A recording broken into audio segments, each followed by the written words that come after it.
Today, we are going to tackle a huge story, how Venezuela, a country that was once swimming in money, completely fell apart. We're going to walk through an analysis that asks some pretty provocative questions to get to the bottom of it. Let's just dive right in. So, the source material we're looking at kicks things off with a really stark question. It says, hey, just imagine for a second that the US decides to launch a full-scale strike on Venezuela. What would the real reason be?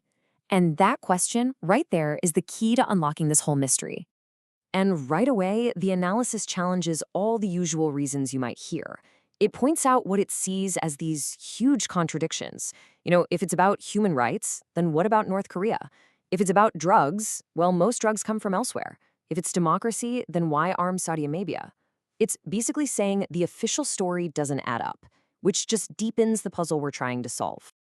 To really get how big this collapse was, you first have to see the incredible heights the country fell from. We're talking about a time of almost unbelievable prosperity, a true golden age. This one number just says it all, doesn't it? Fourth. Not fourth in South America, fourth richest in the entire world. This wasn't just some successful little country, it was a global economic powerhouse. Our source uses this quote, and it paints such a perfect picture.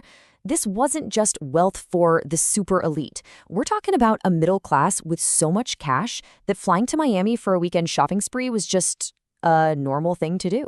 Can you even imagine that? So where did all this money come from? One word: oil. And as you can see here, Venezuela is sitting on more of it than any other country on the planet. Yep, more than Saudi Arabia, more than Canada. This fact is absolutely central to this whole story. For decades, all that oil created what our source calls a perfect friendship. See, Venezuela is super close to the US. Oil tankers could get to Texas in just a few days, while it takes about a month from the Middle East. It was a simple win-win deal. America got cheap, reliable energy, and Venezuela got fabulously wealthy. But then, everything changed. In 1999, a new leader came to power with a totally radical vision for all that oil money. And he was about to make a high-stakes gamble that would completely alter the country's destiny. And that leader was, of course, Hugo Chavez. He came in with this whole Robin Hood vibe, He was the voice of the common man, and his message was incredibly powerful and simple. Venezuela's oil belongs to its people, and he was going to take the profits back from the big foreign companies. Then in 2007, Chavez made his big move. And it wasn't a negotiation. It was an ultimatum. He told foreign oil companies who'd spent decades and billions building the industry to hand over a majority of their business to the state or get out. And when they pushed back, Chavez just seized everything. The analysis we're looking at calls this the single decision that would completely destroy the nation. Now, here's where it gets really interesting. Because at first, this crazy gamble looks like it was a massive success. It really seemed like Chavez had outsmarted everyone and beaten the system. Just look at the numbers. As oil prices around the world went through the roof, Venezuela's income more than doubled in just 5 years. Cash was just flooding the country. Poverty rates were dropping. On the surface, it looked like an absolute miracle. But here's the catch. Our source argues that this incredible success was really just an illusion, that it was all built on a foundation of sand.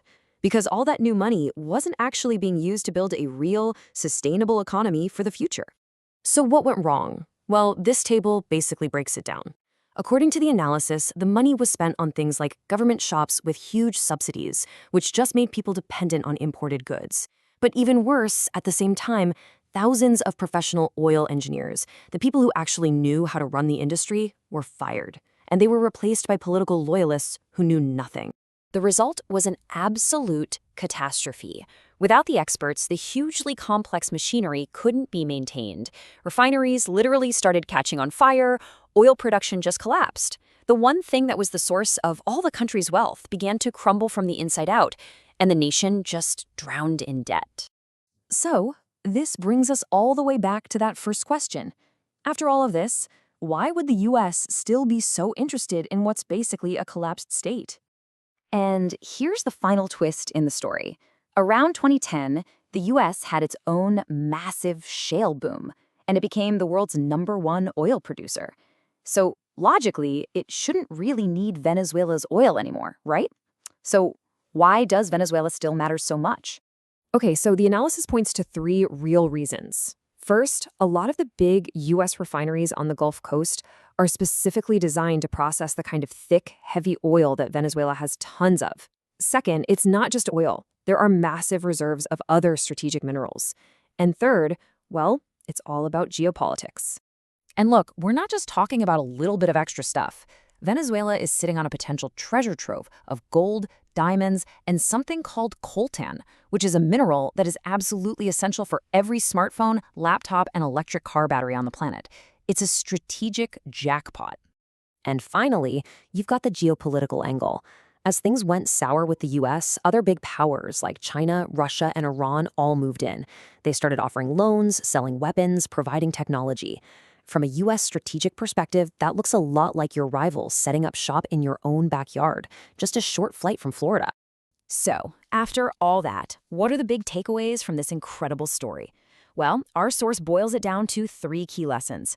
First, just handing out wealth without creating new ways to make more wealth is basically economic suicide. Second, how you use your money is way more important than how much you have. And finally, a pretty blunt geopolitical lesson: maybe don't mess with Uncle Sam. Which leaves us with one last fascinating question to chew on. Venezuela's oil was its greatest strength, right? It was the source of all that incredible wealth. But in the end, being totally dependent on that one thing became its greatest weakness, its worst nightmare. It's a powerful cautionary tale for any nation that's blessed, or maybe cursed, with a wealth of natural resources.